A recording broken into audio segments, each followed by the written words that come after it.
The Guest by Lord Dunsany. A young man came into an ornate restaurant at 8 o'clock in London. He was alone, but 2 places had been laid at the table which was reserved for him. He had chosen the dinner very carefully, by letter, a week before. A waiter asked him about the other guest. "You probably won't see him till the coffee comes," the young man told him, so he was served alone.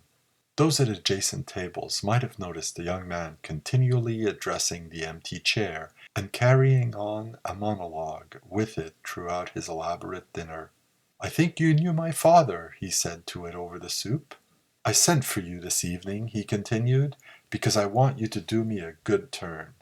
In fact, I must insist on it." There was nothing eccentric about the man, except for this habit of addressing an empty chair. Certainly he was eating as good a dinner as any sane man could wish for. After the burgundy had been served, he became more voluble in his monologue. Not that he spoiled his wine by drinking excessively. "We have several acquaintances in common," he said. "I met King Seti a year ago in Thebes. I think he has altered very little since you knew him. I thought his forehead a little low for a king's. Cheops has left the house that he built for your reception. He must have prepared for you for years and years. I suppose you have seldom been entertained like that. I ordered this dinner over a week ago. I thought then that a lady might have come with me, but as she wouldn't, I've asked you. She may not, after all, be as lovely as Helen of Troy. Was Helen very lovely? Not when you knew her, perhaps. You were lucky in Cleopatra. You must have known her when she was in her prime. You never knew the mermaids, nor the fairies, nor the lovely goddesses of long ago. That's where we have the best of you." He was silent when the waiters came to his table, but rambled merrily on as soon as they left, still turned to the empty chair.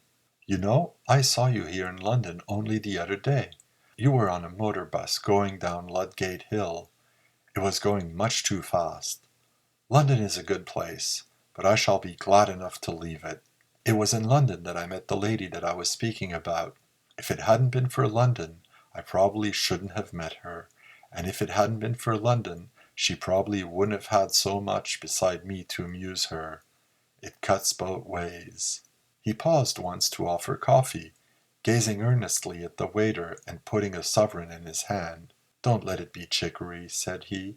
The waiter brought the coffee, and the young man dropped a tabloid of some sort into his cup.